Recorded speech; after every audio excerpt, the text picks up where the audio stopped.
আসসালামু আলাইকুম এভরিওয়ান। আজকে তোমাদের সাথে একটি শর্টকাট রেসিপি শেয়ার করব। সেটা হচ্ছে ঘরে থাকা অল্প কিছু উপকরণ দিয়ে কিভাবে চিকেন শর্মা বানানো যায় ইস্ট এবং মেয়োনিজ ছাড়া। ইস্ট এবং মেয়োনিজ ছাড়া কিভাবে চিকেন শর্মা বানানো যায়, খুবই মজাদার, সেটাই তোমাদের সাথে শেয়ার করব। এখানে আমি একটি মুরগির কিছু বুকের মাংস নিয়ে নিলাম, তার সাথে পেঁয়াজ, রসুন এবং গোলমরিচের গুঁড়া বেটে নিয়ে দিলাম।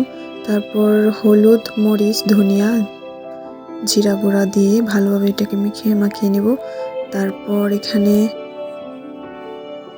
দেখতে পাচ্ছ আমি রুটি ভেজে নিচ্ছি।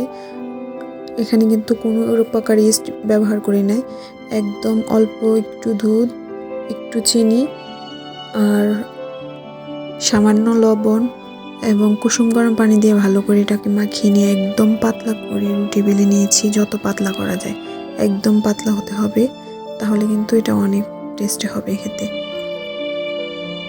তো এখানে আমি রুটি ভালো মতো ভেজে নিচ্ছি, দেখো কত সুন্দর হয়েছে।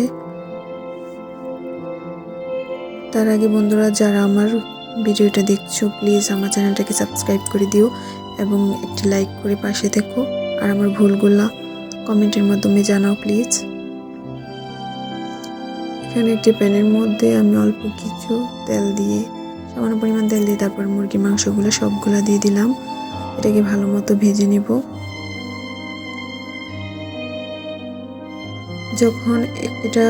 তোমরা যখন হুট করে চিকেন শর্মা খেতে মন চাবে তখনই খেতে পারবে। অনেক অল্প সময়ে কিন্তু এটা হয়ে যাবে, একদম সুন্দর মতো হয়ে যাবে একদম। তো এখানে আমি চিকেনগুলো ভালো মতো ভেজে নিচ্ছি। আমার ভেজে নেওয়া শেষ, এখন আমি এটাকে নামিয়ে নেব।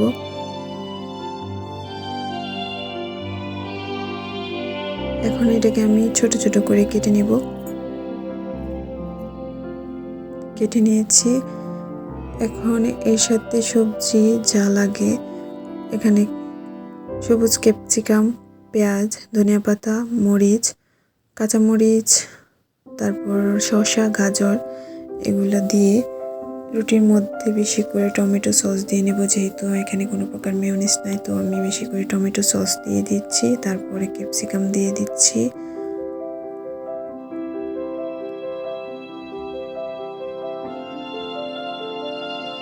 এক এক করে সব উপাদান দিয়ে দেব। এখানে যা সবজি ঘরে ছিল তাই দিয়েছি, এক্সট্রা কোনো কিছু লাগেনি। ওই দিন আমি রেস্টুরেন্টে গিয়েছিলাম, তখন চিকেন শর্মা খেয়ে খুবই ভালো লাগছিল, তাই ভাবলাম আজকে ওই খেতে মন চাইছে, তাই ঘরে যা আছে সেগুলো দিয়ে বানিয়ে নিলাম চিকেন শর্মা।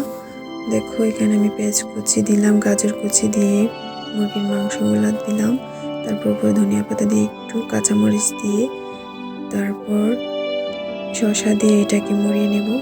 বাস হয়ে যাবে আমার চিকেন শর্মা। এটা কিন্তু খুবই টেস্টি ছিল, ট্রাস্ট মি, বিশ্বাস করো, আমার খুবই মজা লাগছিল এটা।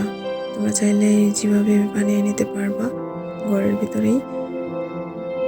রেস্টুরেন্টে যাওয়া হলো না, আর স্বাস্থ্যকরভাবে বানিয়ে নিয়ে নিজেরা পরিবেশন করতে পারবা ফ্যামিলি সবাই নিয়ে। দেখো তৈরি হয়ে গেছে আমার চিকেন শর্মা। যদি ভালো লাগে একটি লাইক করো।